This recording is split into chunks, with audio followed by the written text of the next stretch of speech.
Les nouveautés. Donc, je vais mettre en avant quelques nouveautés parce qu'il y en a pas mal qui arrivent. Et c'est plutôt... WalkMe est en train de s'orienter de plus en plus vers pas uniquement proposer des walkthroughs et toute assistance qu'on connaît, et c'est surtout sur les données qui est commenceur. Donc c'est pour ça qu'on parle beaucoup de tracked events et tout ça, et je vais faire un petit spotlight là-dessus. Donc les nouveautés. Attends. Voilà. Donc les tracked events, c'est une façon c'est un peu comme dans le marketing où on peut voir l'évolution de l'utilisateur, les utilisateurs à travers l'application.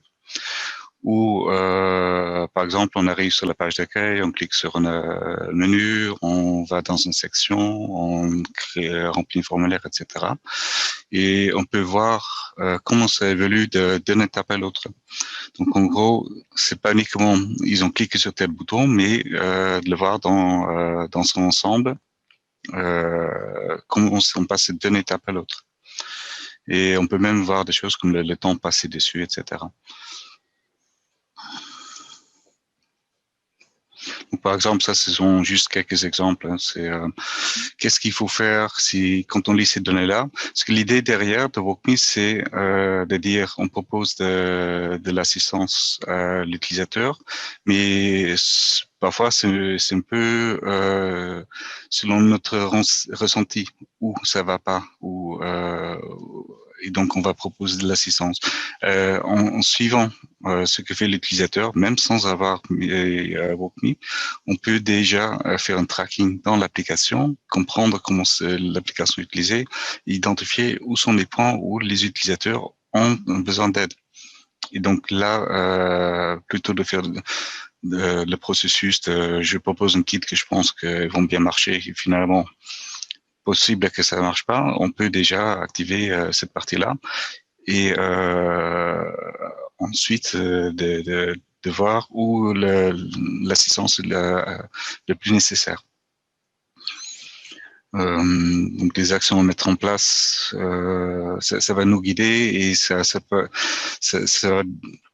nous permettre de concentrer nos efforts sur juste ces points-là. Donc là, je l'ai même en live. Donc je vais juste le montrer en live. Non, c'est sur cette partie-là. C'est sur par exemple, je prends par exemple notre site web. Donc, il n'y a pas beaucoup d'utilisation en soi sur du site. Donc, c'est juste une visite un peu vitrine. Mais au moins, ça permet de voir qu'il y a des utilisateurs et tout ça. Mais après, ce qu'on peut voir, c'est ici le funnel. Quand je passe la page d'accueil, ensuite, je vais voir si je cherche les services pro. Et après, est-ce qu'ils ont consulté la page qui est derrière? Donc ça, ce sont des choses que j'aimerais savoir. Est-ce qu'il y a des gens qui passent depuis la page d'accueil à travers cela? Dans le funnel, je vais le retrouver et je vais vous montrer après comment je pose ces trackers. Et je peux voir donc de toutes les personnes qui se connectent depuis la page d'accueil, comment ça évolue, combien de personnes ont en fait cliqué sur l'onglet et qui sont arrivés sur la page de service. Et est-ce qu'ils sont allés plus loin? Est-ce qu'ils sont cliqués sur le Starter Pack qu'on a ici, ce bouton ici? Donc c'est intéressant de savoir. Donc il y a très peu qui vont consulter cette partie-là parce que ils vont peut-être nous contacter directement plutôt que de cliquer à travers ce lien-là. Ce que je vois ici, c'est je peux comparer des périodes aussi. Donc là, j'ai une période qui est les derniers 30 jours et les 30 jours avant cela. Donc je peux voir la comparaison. Est-ce qu'il y a une évolution? entre les deux. Et combien de temps les gens passent sur le site avant d'arriver dans cet onglet-là. Donc ici, ils ont exploré le site et qu'après 25 minutes, ils vont dans la partie service. Donc peut-être ici, il faut que je dise, il faut qu'on attire l'attention sur les services qu'on propose. Donc peut-être mettre un shout-out, etc. Tout pour booster l'utilisation ou qu'ils aillent dans cette section-là. Si je peux faire une remarque, ce que disait Delphine tout à l'heure, c'est-à-dire que là, les IT, ils peuvent regarder, en fait, ils peuvent prioriser grâce à ça, ils peuvent mettre en place une fonction et ils peuvent comparer deux périodes pour voir avant la mise en place de cette nouvelle fonction ou alors si Delphine a mis un chat-out en fait dessus, on pourrait comparer est-ce que ça a un impact ou pas en fait, directement. Et le funnel, c'est effectivement le regroupement dans un processus qui est compréhensible par l'œil humain de track. C'est ce qui est assez compliqué à faire avec les logs, en utilisant les logs des applications. Là, avec WalkMe, avec le track event, on va quelque part taguer des grands clics en fait, ou des grands événements, et on va les rassembler dans un processus qu'on va graphiquement représenter, qui représente un. Tout à l'heure, on parlait, c'est vrai que pour les clients, on parle souvent de customer journey, de parcours client dans une boutique, ce qui est prévu. On a prévu que vous passiez chez Ikea par tous les rayons. Là, on a le digital journey d'un utilisateur. Est-ce qu'il passe bien parce qu'on avait prévu ou pas? Est-ce que les fonctions sont rentables ou pas, quoi. Et ce qui est intéressant aussi, c'est que ça, dès qu'on active la fonctionnalité de stockage des comportements de site web, il va l'historiser et on peut revenir en arrière. Donc on peut même savoir si on l'a activé il y a un mois, sur une certaine page, qu'est-ce qui a été utilisé ou non. Donc, on n'a pas besoin, ça ne va pas capter à partir du moment qu'on crée ces trackers. Ça peut même revenir en arrière et regarder. Donc, pour cela, vous pouvez activer, si je veux bien.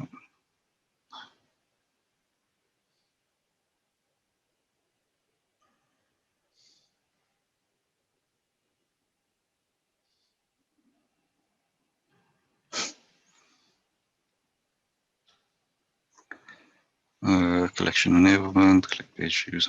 Ça sont des choses, on peut filtrer ce qui est capté quand même. C'est pas juste on prend tout.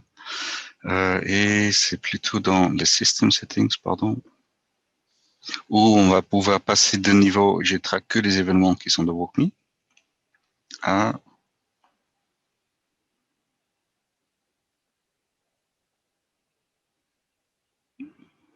Count Level Analytics. Ah oui, désolé, c'est dans l'éditeur directement. On peut l'activer depuis l'éditeur, dans les settings, admin.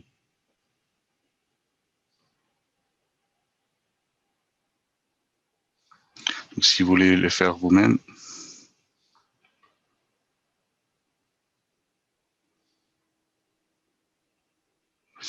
donc on a 3 niveaux différents. Donc ils appellent ça DEX ou Digital Experience Analytics, DX.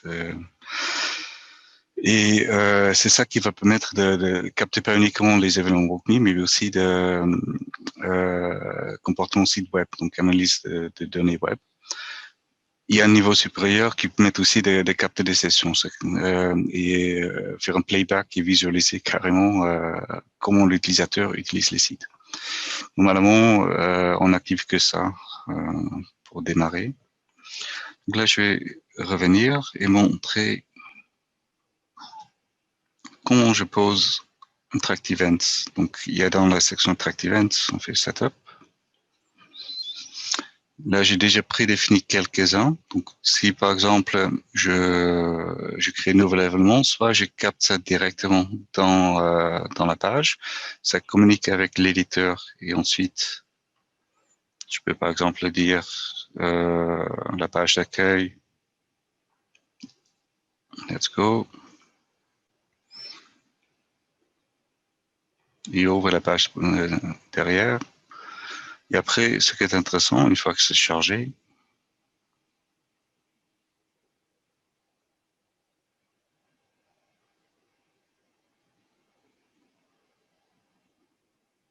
voilà. Donc si par exemple, donc là, il se met en mode select, Les zones, je peux regarder, par exemple, les clients, ceux qui cliquent sur clients.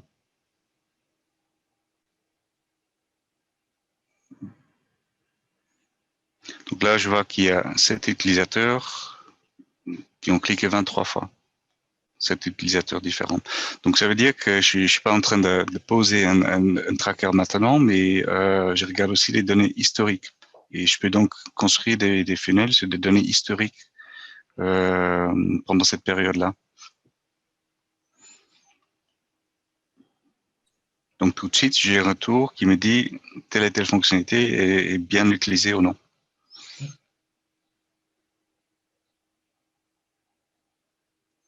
Client clique et du coup. Quand vous faites ça, excuse-moi, mais quand vous faites ça devant un développeur, je peux vous assurer qu'il y a l'effet waouh.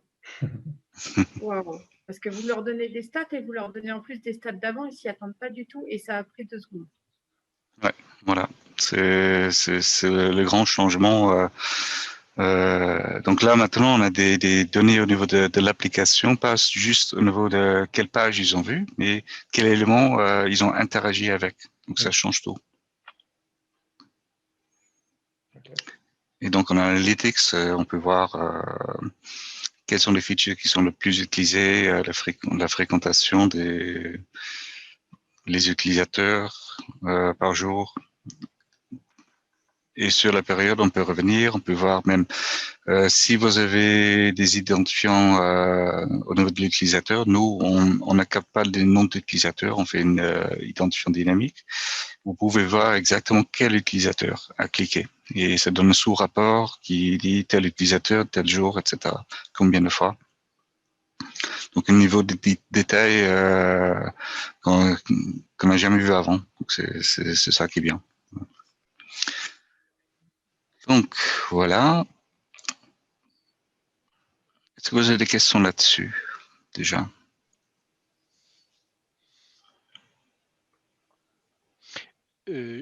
Juste là, de pouvoir traquer comme ça par utilisateur, etc., ça pose pas des problématiques RGPD et tout Oui, potentiellement. Donc c'est pour ça que déjà les données personnelles, ce que j'ai montré dans la partie paramétrage, c'est que je peux filtrer les données qui sont captées déjà. Deuxième chose, c'est peut-être qu'est-ce qu'on capte en tant qu'identifiant utilisateur. Parce que le problème, c'est plutôt quand on peut prendre une donnée et la relier à une personne spécifique. Donc, il y a chez Engie par exemple, ils utilisent un employé, numéro d'employé, qui n'est pas directement identifiable. Chez d'autres, ils utilisent l'identifiant Salesforce. Et donc, j'ai pas le lien direct entre cette personne-là et son identifiant.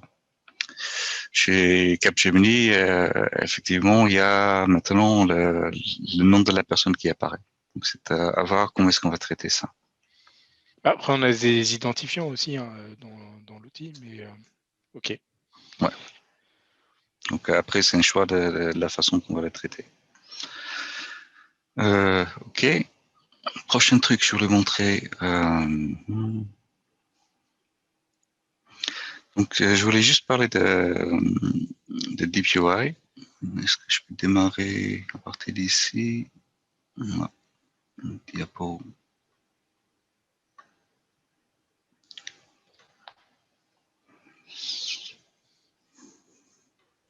Donc DeepUI, c'est quelque chose c'est un rachat que WalkMe a fait il y a quelques années, en 2018. Et l'objectif de DeepUI, c'est de ne plus faire de sélection au fait des jQuery, des choses comme ça. En gros, c'est un moteur qui regarde la page web telle qu'un utilisateur le voit. Donc, il va identifier comme si nous, on regarde vers telle zone et il va accrocher les éléments à cet endroit-là. Et ce qui est intéressant de cette technologie, qui est vraiment mise en place ce trimestre, c'est qu'on n'aura plus besoin de s'occuper des changements qui peut y avoir dans l'application. Donc, si un élément est reconnu d'une telle façon dans le passé et il y a un nouveau release, donc ce qu'on voit souvent avec Salesforce, derrière, DeepUI va automatiquement ajuster la façon qu'il va reconnaître cet élément-là. Donc, un élément capté avec DeepUI va évoluer tout seul. On n'a plus besoin de revenir dessus pour faire des ajustements, de vérifier tous les guides qu'on a fait. Donc ça, c'est très intéressant. Effectivement, c'est quelque chose qui est, une fois que c'est posé, pas besoin de s'en occuper. On peut toujours venir sur jQuery si jamais il faut, mais en principe, WalkMe a mis des choses en place pour que, une fois posé, on n'a plus besoin de faire des modifications. Et si jamais un élément n'est pas trouvé, leur système va ouvrir automatiquement un ticket dans leur au support pour dire on ne trouve plus tel élément correctement. Merci de bien adapter la routine qui va reconnaître cela.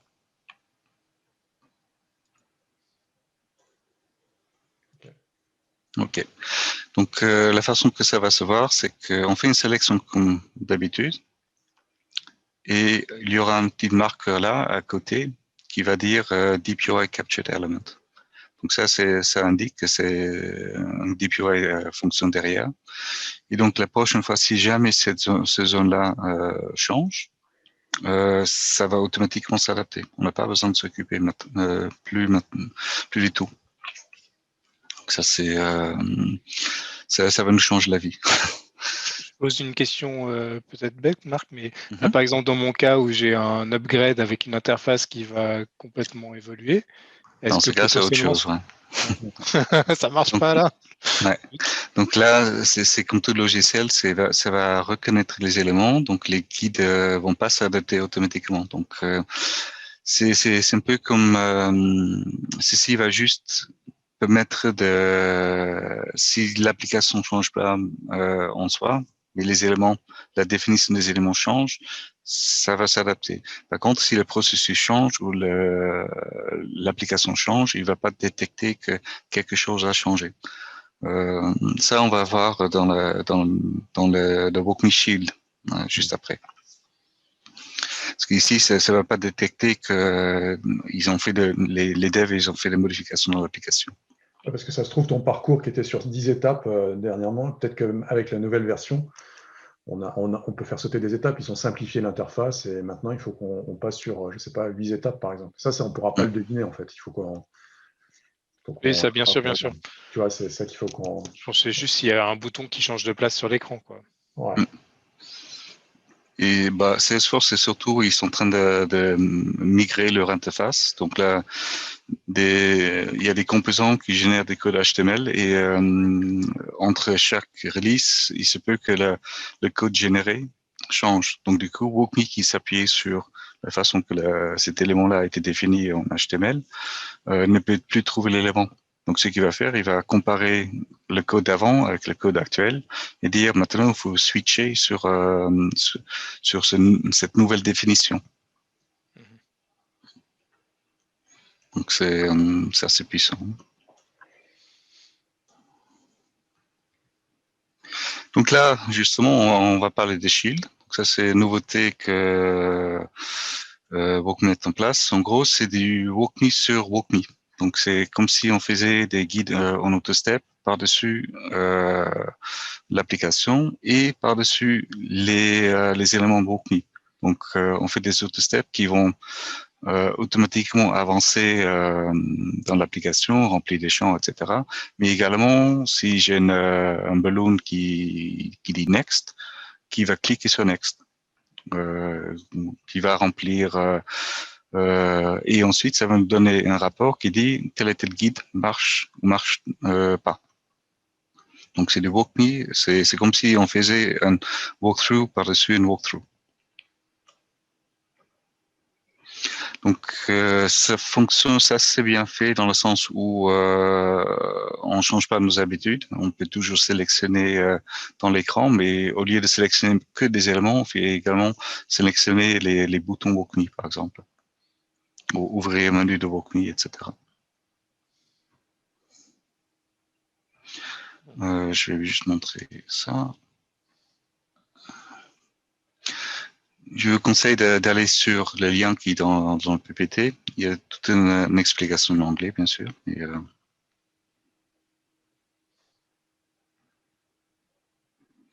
donc, en gros, on a une nouvelle section, Shield. Voici les tests d'automatisation. Voilà. On crée un nouveau guide, ou un nouveau test, en gros.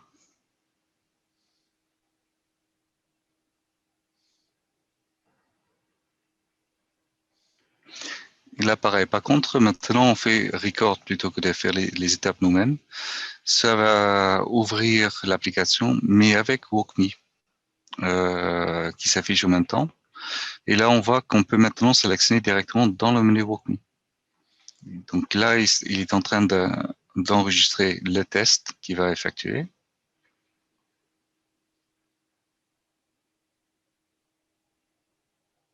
Avec les saisies également.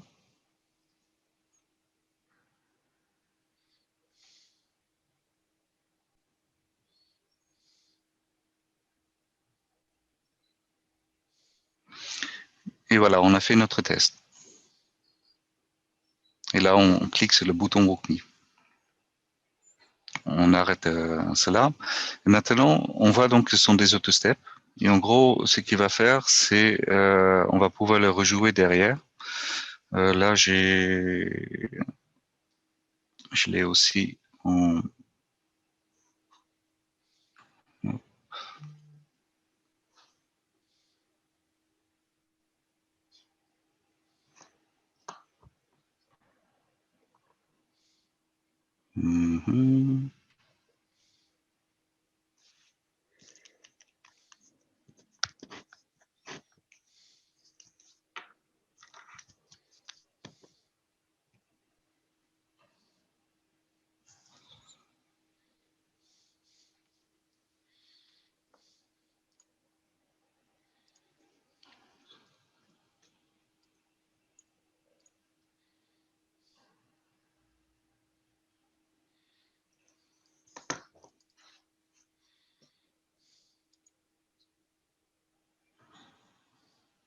Donc voilà, il y aura...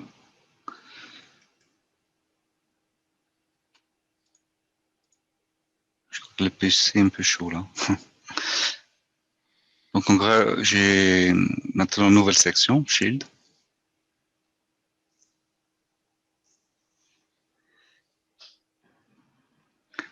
Où j'ai fait un test qui... Voilà. Donc là, pareil, on a les mêmes possibilités qu'avec le walkthrough. Ça prend des captures d'écran de ce que j'ai défini dans le guide. Okay. Là, il veut pas.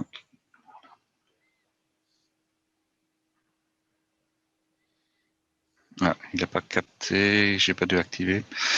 Ce qui est bien maintenant, c'est je peux choisir un ou plusieurs et faire défiler les tests automatiquement. Donc si j'en avais une dizaine, je peux tous les cocher et dire run.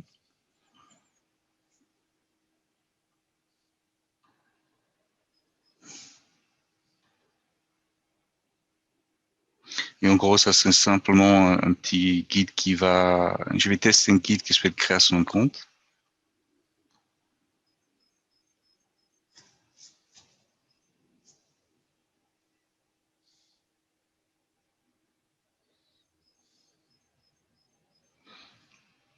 Donc il ouvre lui-même le menu, choisit dedans, fait les clics.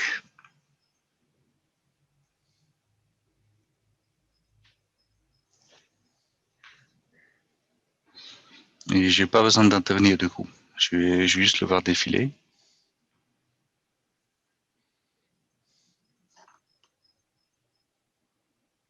Il va remplir les champs.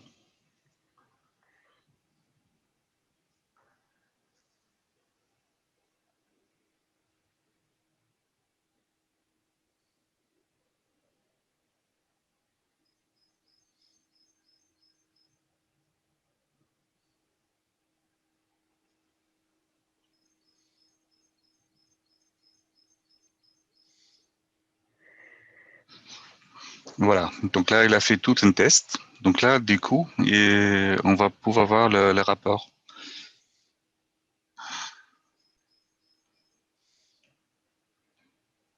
Je peux regarder les résultats.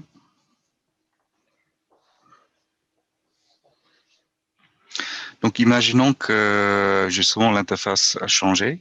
Les développeurs, ils ont fait des modifications. On va tout de suite voir là où ça n'a pas marché. Est-ce que les guides fonctionnent toujours correctement et à quel endroit?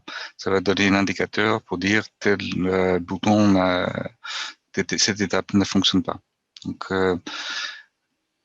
du coup, je peux, il me prend pas les captures d'écran, je sais pas pourquoi.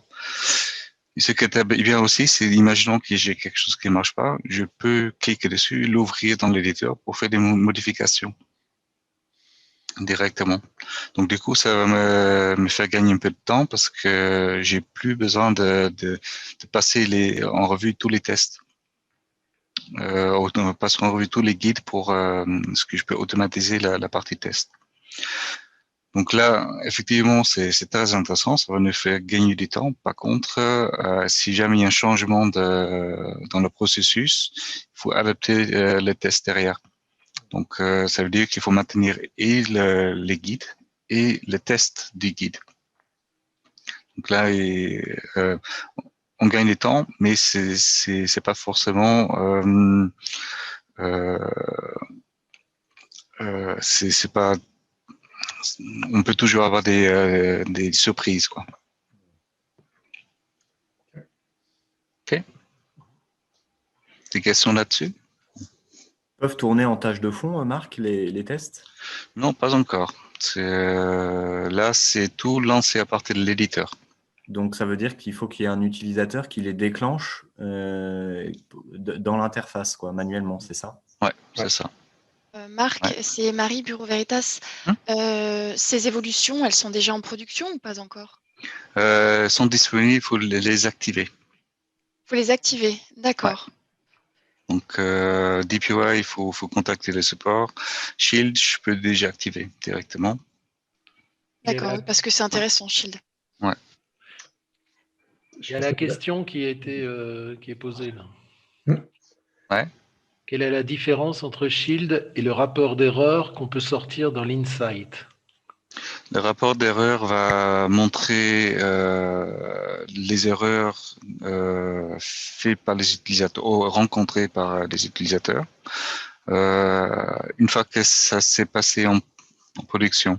Ici, avec cela, on va pouvoir également faire des tests directement, par exemple, dans notre sandbox. Et ça sera en temps réel. Donc, on peut passer en revue tous les guides avant de les mettre en production. Donc, les rapports, c'est plutôt, ça s'est passé avant et on va avoir un retour dans notre rapport après. Donc, si on fait un rapport tous les jours, il se peut que pendant 24 heures, on n'est pas encore en courant. Ok. D'ailleurs, en parlant de cela, les webhooks, c'est une fonctionnalité de WalkMe qui va envoyer tous les événements les actions utilisateurs sur un de vos serveurs. Donc aussi, par exemple, on peut définir de capter les erreurs rencontrées en temps réel. Et après, il faut mettre en place une infrastructure pour capter ces données-là et faire des rapports, mais on peut avoir ces infos en temps réel. Donc, il y a une section de webhooks dans Insights où on va définir les webhooks, où on dit tout simplement quel type d'événement, un smart walkthrough qui a joué, un smart walkthrough qui marche pas, un goal qui a été atteint. Et ça, on va pouvoir compiler nous-mêmes en temps réel dans nos rapports, si on souhaite. D'ailleurs, comme exemple, on avait une intégration avec une plateforme d'e-learning, d'une LMS, où il voulait y avoir un retour sur est-ce que tel et tel utilisateur, ils ont bien finalisé pour la tâche qui leur est, qu'ils devaient faire pour le training, pour par exemple créer une opportunité dans le système.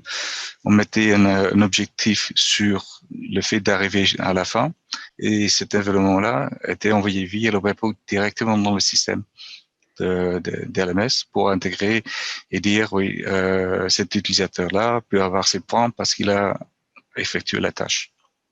Il continue son parcours en fait. Ça faisait partie de son parcours, ça permettait de faire une animation de parcours. Ok. Ok. C'est bon, on clôture. Bah, tu peux passer au slide suivant, du coup, je reprends pas la main. Après, d'autres nouveautés, mais j'en parlerai après. Ouais, on fera une réunion là-dessus. Juste pour clôturer, avant que tout le monde s'en aille. Donc, merci, un grand merci à Delphine, Sylvie et Pierre, et puis à toi, Marc, pour la préparation de cette réunion. C'était vraiment top de pouvoir partager tout ça. Ça faisait longtemps que vous voulez le faire. Ce qu'on va faire, c'est qu'on va en faire une vidéo, en fait, et on vous la partagera. Donc, ce sera probablement plusieurs morceaux de vidéo. Ce sera plus facile à exploiter. Et puis, je vais vous envoyer un petit questionnaire avec Pascal. Ça nous intéresse d'avoir vos retours aussi, c'est-à-dire est-ce que le format vous convient, quelles sont les questions que vous vous posez, quand un de vos pairs intervient, qu'est-ce que vous aimeriez voir en fait en priorité, voilà. Donc n'hésitez pas à revenir vers nous, je vais préparer ce questionnaire, je l'enverrai avant la fin de la semaine. Et puis des appels à candidature. Hein, Et des appels à candidature, oui. Mais voilà. Et puis donc voilà, un grand merci. Et puis s'il n'y a pas d'autres questions, je vous souhaite un bon appétit et une bonne fin de semaine alors. Merci. Merci beaucoup. Merci à vous. À tous. Merci. Merci beaucoup. Merci. Au revoir. Merci, au revoir. Au revoir.